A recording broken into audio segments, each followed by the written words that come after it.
Sir, मैं doctor Divesh Kumar Neeraj, जिला पशुपालन विभाग मुजफ्फरपुर की तरफ से जिला नोडल एनएचसी डीसीपी के रूप में आप सभी का हार्दिक स्वागत और अभिनंदन करता हूं। पशुपालक भाइयों, जिला पशुपालन विभाग आप सबों के लिए हमेशा आपकी सेवा के लिए तत्पर और सजग है। पशुपालन विभाग की तरफ से कई प्रकार की योजनाएं चलाई जाती हैं, साथ में कई प्रकार के पशु टीकाकरण कार्यक्रम भी चलाए जाते हैं। राष्ट्रीय पशु रोग नियंत्रण कार्यक्रम और पशु स्वास्थ्य रक्षा पखवाड़ा बिहार सरकार की तरफ से समय समय पर कई तरह की पशु टीकाकरण योजनाएं चलाई जाती हैं, जिनके बारे में आपको एक संक्षिप्त विवरण देना चाहते हैं। सबसे पहले एक रोग है जिसका नाम है FMD यानी कि फुट एंड माउथ डिजीज, जिसे खुरहा एवं मुंहपका रोग कहते हैं। यह गाय और भैंस वंशीय पशुओं में होता है और इसकी रोकथाम के लिए FMD टीकाकरण कार्यक्रम समय समय पर आपके पशुओं के लिए चलाया जाता है।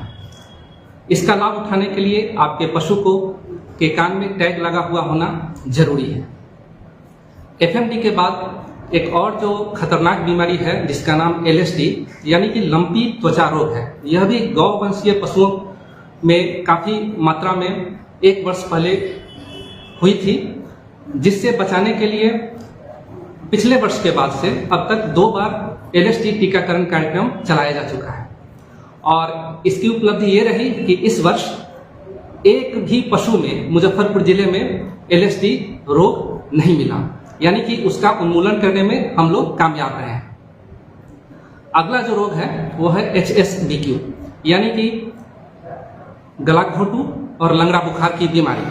इससे बचाने के लिए भी गाय और भैंस वंशीय 4 महीने से ऊपर के जो पशु हैं उनके लिए समय समय पर HSBQ टीकाकरण कार्यक्रम जिला पशुपालन विभाग मुजफ्फरपुर की तरफ से चलाया जाता है।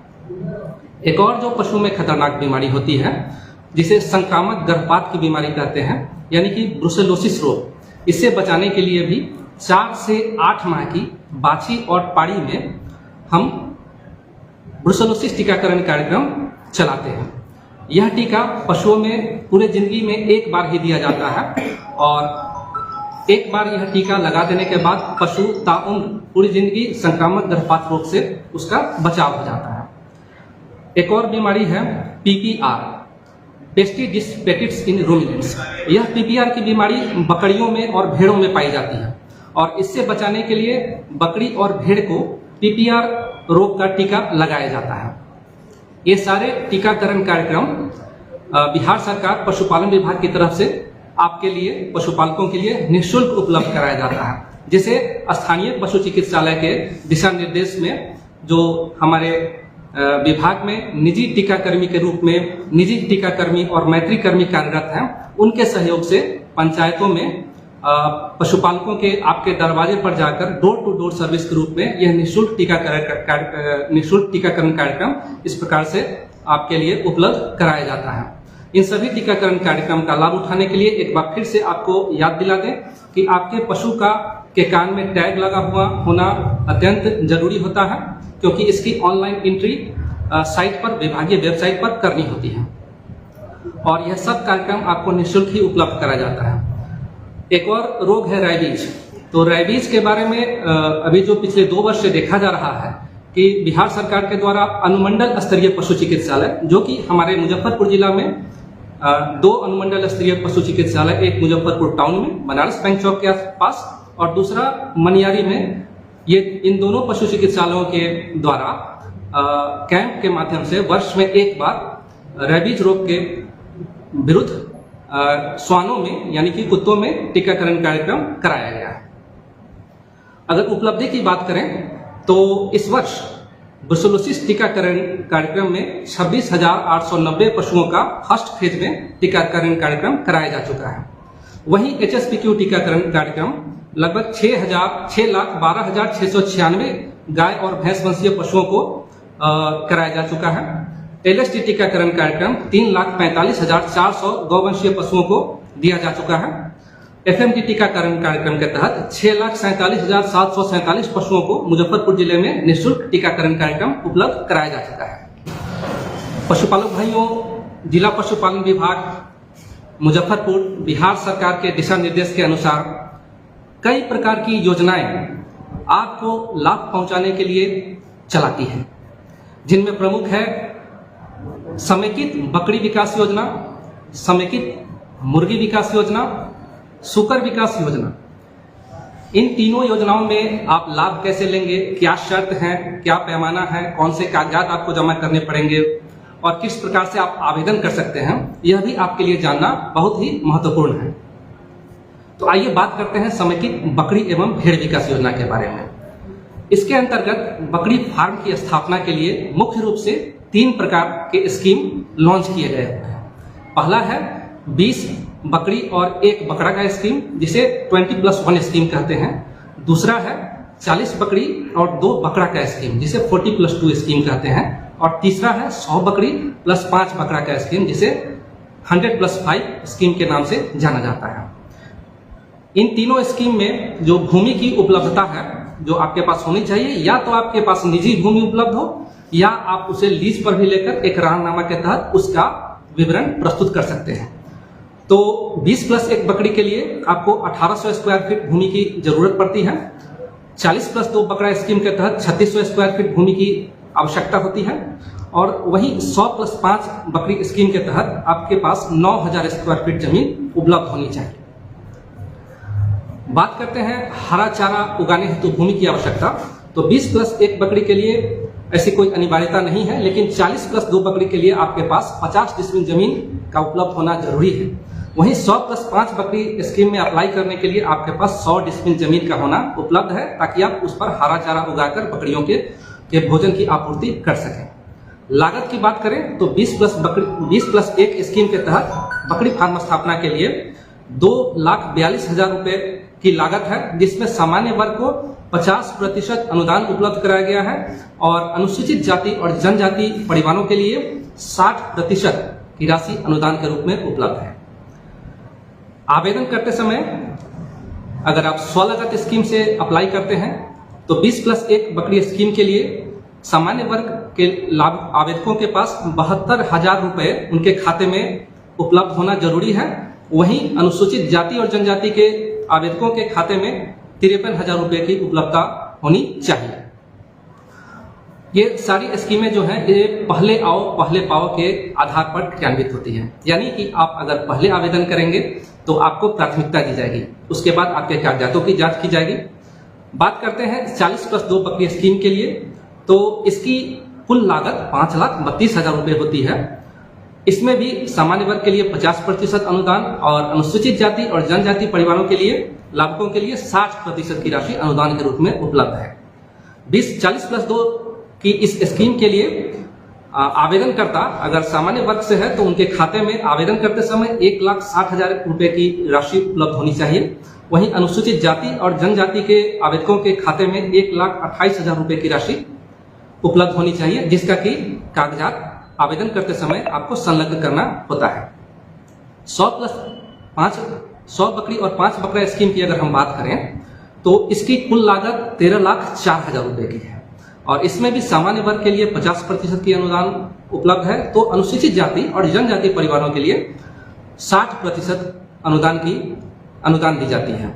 और 100+5 स्कीम में आवेदन करते समय सामान्य वर्ग के आवेदकों के खाते में 3,92,000 रुपए की उपलब्धता होनी चाहिए। वहीं अनुसूचित जाति और जनजाति आवेदकों के खाते में 3,12,000 रुपए की राशि का होना जरूरी है। इन सभी का आवेदन आप ये वर्ष में एक बार इनके आवेदन लिया जाता है और आवेदन ऑनलाइन आधार पर लिया जाता है। इसकी जानकारी समय समय पर जो दैनिक अखबार हैं उनमें ये प्रकाशित किया जाता है और साथ में आप बिहार पशु एवं मत्स्य संसाधन विभाग के विभागीय वेबसाइट पर जाकर समय समय पर चेक करके इसकी जानकारी आप वहां से ले सकते हैं और ऑनलाइन आवेदन अपना सबमिट कर सकते हैं। आवेदन सबमिट करते समय आपके पास जो मुख्य रूप से जरूरी कागजात है वो आपका, जैसे आपकी पहचान पत्र के रूप में आधार कार्ड, पैन कार्ड और वोटर आई कार्ड, ये सब होना जरूरी है। और भूमि उपलब्धता का साक्ष्य भी आपको संलग्न करना होता है। बैंक पासबुक की छाया प्रति आपको संलग्न करनी होती है और आप जहां पे आप फार्म बनाने वाले हैं उसका नजरी नक्शा वो भी बनाकर आपको ऑनलाइन स्कैन करके उसे सबमिट करना होता है। तो इस प्रकार से ये 3 स्कीम है जो कि फार्म स्थापित करने के लिए थी। लेकिन पशुपालक भाई, हमारे समाज में कुछ ऐसे भी लोग हैं जिनके पास भूमि की उपलब्धता नहीं होती है। वो एक छोटे से जगह पे अपना घर बना के रहते हैं और उनके लिए विशेष रूप से जो बीपीएल परिवार हैं उनके लिए एक और बकरी की स्कीम लॉन्च की गई हुई है। और उस स्कीम के तहत 3 प्रजनन योग्य बकरी जो है सो अनुदानित दर पर दिया जाता है। इसमें 90% का अनुदान पशुपालकों को दिया जाता है। इसका भी आवेदन इस वर्ष लिया जा चुका है। और जो अनुदान के अलावा जो 10% की राशि है वो 3 बकरियों के लिए 1500 रुपए की राशि अनुसूचित जाति और जनजाति आवेदकों के पास होनी चाहिए। यानी कि एक बकरी के लिए 500 रुपया मात्र अनुसूचित जाति और जनजाति के आवेदकों को देना होता है। बाकी राशि सरकार, बिहार सरकार अपने स्तर से उसको अनुदानित दर पर देते हुए बकरी उपलब्ध कराती है। तो वहीं सामान्य जाति के लिए 3 बकरियों के लिए 3000, यानी एक बकरी के लिए मात्र आपको 1000 रुपए की राशि देनी होती है। बाकी का खर्च सरकार वहन करती है।